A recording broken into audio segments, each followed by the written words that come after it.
guys, Chris with T3 Medias, and this is the Avengers Infinity War character, let's say performance breakdown of Iron Man. So I just saw Infinity Wars yesterday, and it blew my mind. So I want to talk about what Robert Downey Jr. brought to the table. Spoilers, guys. I'm gonna go deep into this, deep as I can. I'm gonna go pretty fast from what I can remember. So we're fresh off of Civil War when it comes to Iron Man, and it's a deep hearted thing that Iron Man is still going through. He's still hurting at the fact that the Avengers is broken up. When we see Iron Man, let me talk about first that he's with Pepper Potts, and I'm in love with the fact that they're still together, that he received the nanite technology from Wakanda to make his Iron Man suit even more efficient and more, let's say, mobile.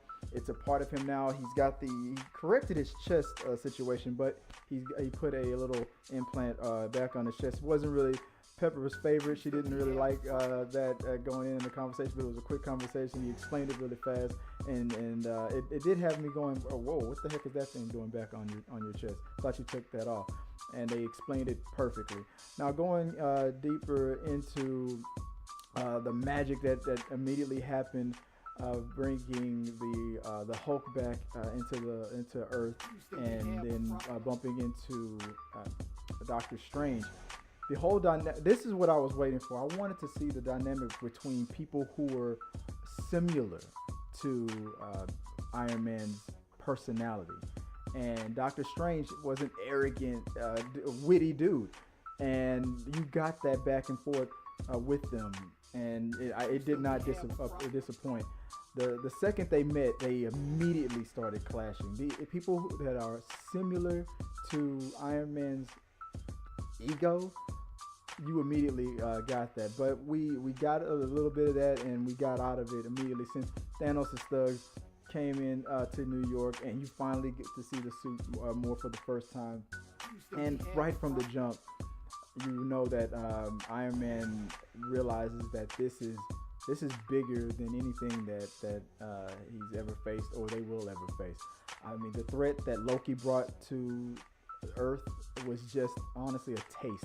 And from the very first battle, when the first three big bads came down to Earth to take the Infinity Stone from Doctor Strange, and Iron Man had to go into to that fight, he immediately felt the PTSD from the first movie. He's still plagued by it, still tortured by what's going on with that, or what happened to him from that. He carries that along with him as he once again he goes straight into the situation, goes right into the fire, and knows what he has to do. Knows that he has to make that call to assemble the Avengers. Even though the Avengers are broken, it does not matter. And that's told to him immediately. It does not matter. Everything that you were fighting for, it doesn't matter. I don't care what he said or they said or she said or what went down in the last go-round. Does not matter.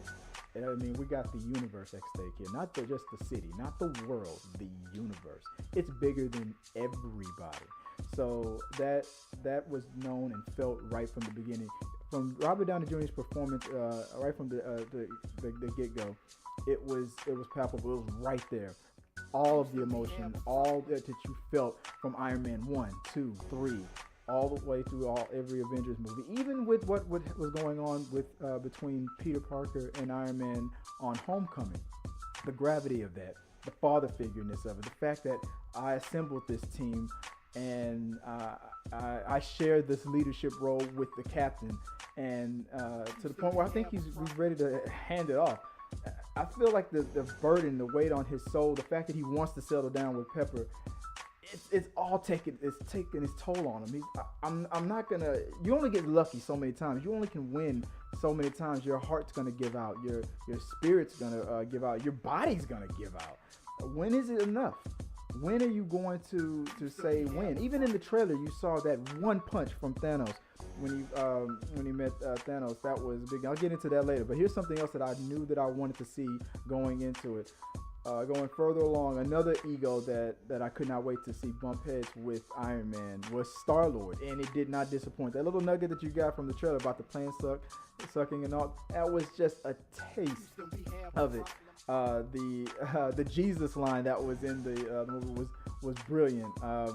And Robert Downey Jr.'s his reaction is playing off of all of these different characters is perfect for Iron Man. You thought you got enough of it from Avengers and Avengers 2, but the fact that you have more characters that are just like him, it irks him. You see the fact that he now sees what everybody else was seeing and complaining about his damn ego. You can tell, is this what I've been doing to people? Is this the annoying thing that I've been doing to people since Iron Man 1, 2? I mean, from the very beginning, you could see it on his face, as serious as he was taking it and serious as he wanted to be.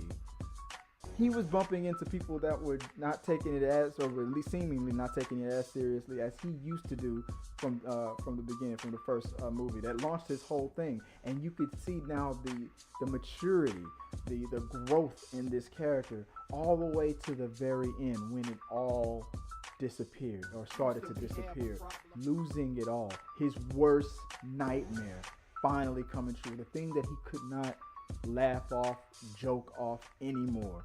It was a soul crushing thing to see Iron Man finally realize his worst nightmare, and I can't speak more about it that gives it justice. I mean, Robert Downey Jr. gave a great performance, a performance that I'm saying stuff like Oscar worthy and things like that. I'm not gonna go that far. I mean, maybe, but he carried this movie, and if it was like a relay race where you passed the baton and it kept going round and round and round, it was like a circle, about an emotional circle where when you're up, when the wheel keeps spinning, you'll be down again. Don't laugh that much when you're up, because you will be down. That wheel keeps spinning, and you might be on top of the wheel at one point, but you will be down. And it just kept going and going and going. You do not know where it's going to stop. And all the way to the end, when you lose it all and you realize your worst nightmare, Iron Man finally realizing his worst nightmare come true at the very, very end. And it was something that I could not have seen delivered or executed perfectly. Kudos to him. A great leadership, a great hero to have won so much, to have so much, and to lose everything in the end. So yes, thank you, Robert Downey Jr. for that performance. It was awesome. Cannot wait to see this movie again and again and again and again. It's just so much to take in to figure everything out. You can't just do it in one sitting. Go see it again. Iron Man from Infinity Wars. Go check it out. And this is episode 1 of this little series. Let's move on to the next character I'm going to talk about. Next up will be Captain America.